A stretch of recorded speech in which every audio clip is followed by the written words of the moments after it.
Here's ABC's Gerald Bryant with tonight's Prime Focus. Gotta watch the baseball. Little League batting practice Straighten it out. in the 90-degree Louisiana heat, a sign that Demekus and Kesney Cook want the best for their kids. All right, let's get some hits, buddy. And it's that love that turned to panic not long ago. There's got to be a lot of sleepless nights that come with that. Yes, because you're worried. Sight, sound. All because when he started second grade 2 years ago, Touch. learning to read wasn't clicking for Demekus Jr. Sound it out for me. Explain. It's almost as if we question ourselves, like, is our child the only one going through this? Almost as if it was... But there are millions. That's right. Traveling the country, we learned Demekus and his parents are far from alone. We had spark, okay? So what was our word? What we found is a story about kids. What does it feel like when you read? Hard.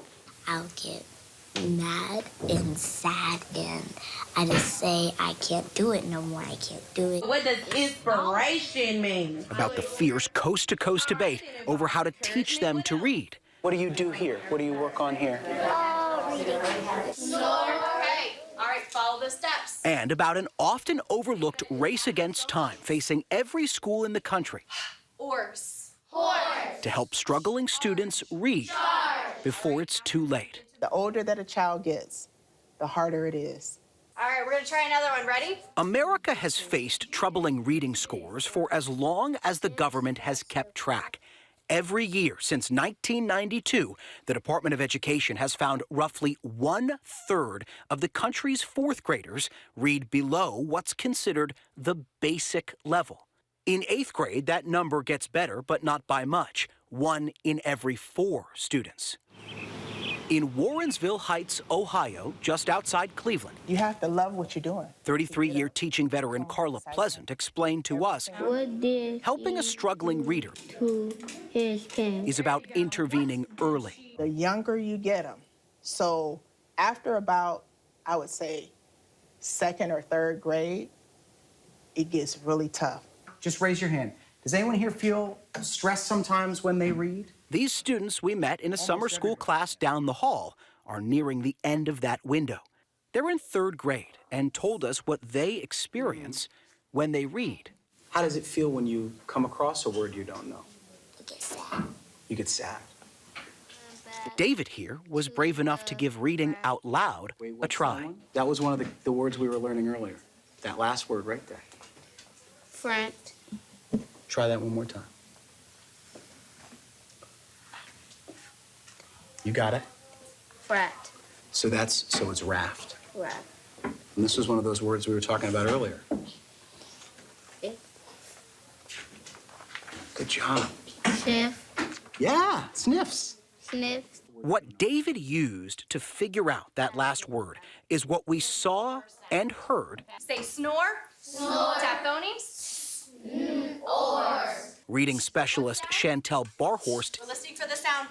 teaching to try to get these students up to speed. Okay. Read one more time for me. It's called phonics, the sounds and letters that make up a word. A once popular scientific approach, proponents say, which allows students to decode the whole word, then the sentence, and ultimately what's on the page. Steps that come almost naturally for some students, but not everyone. So it's helping them crack the code. So how many phoneme boxes do we need? But not everybody teaches reading the way you do. Does that surprise you?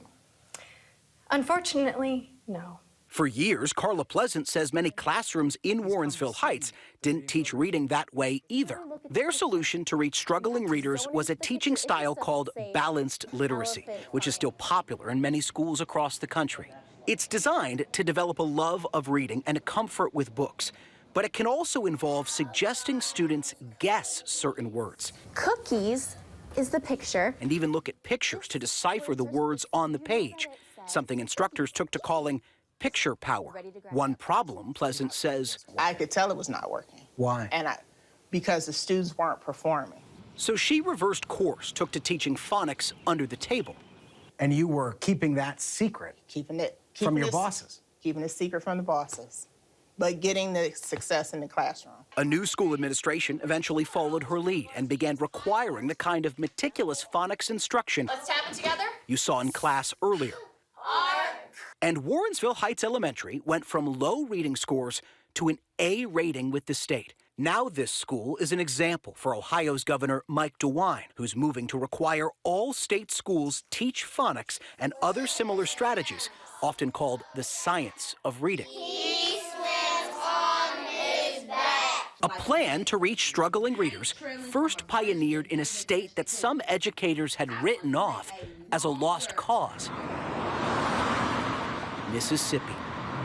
A decade ago, students here ranked last in reading, 50th out of 50 states.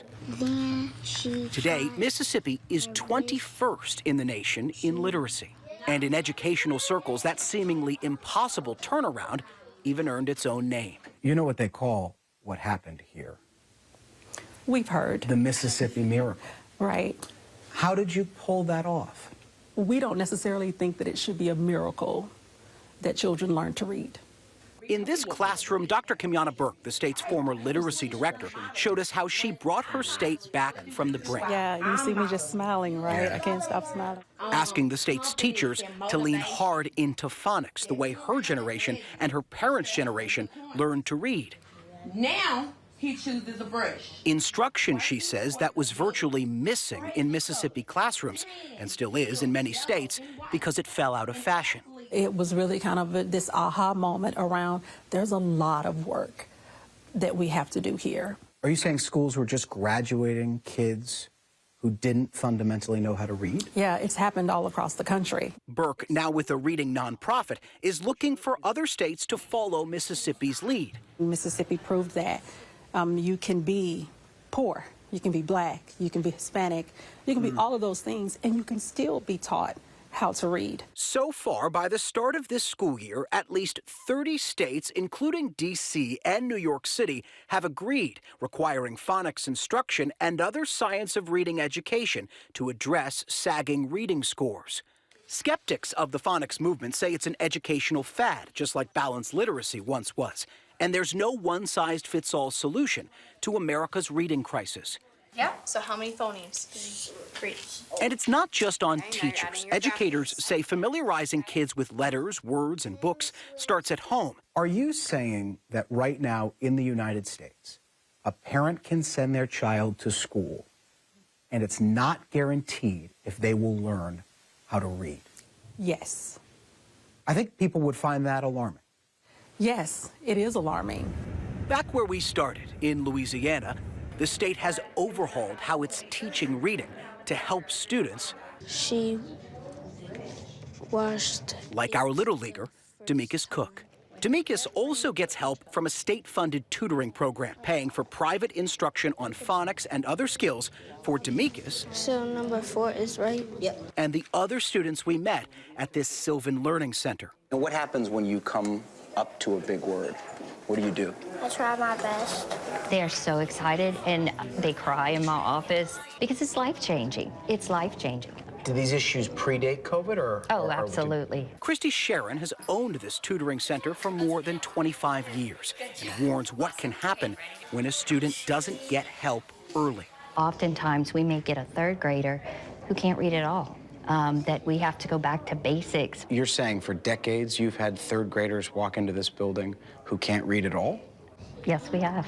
Yes. It's more common than not. I had a 9th grader once that came in, and he couldn't read at all. And he didn't know his letters, and... 9th grade. 9th grade. Determined Demekus wouldn't fall through the cracks, the Cook family is overjoyed that his swing isn't the only thing that's gotten better with time and practice. How does it feel when you read now? Good. Reading is the key to life. A key every kid needs, but one millions of American students still don't have. We can get these children early, and we can teach them to read. They can do anything. Hi, everyone. George Stephanopoulos here. Thanks for checking out the ABC News YouTube channel. If you'd like to get more videos, show highlights, and watch live event coverage, click on the right over here to subscribe to our channel. And don't forget to download the ABC News app for breaking news alerts. Thanks for watching.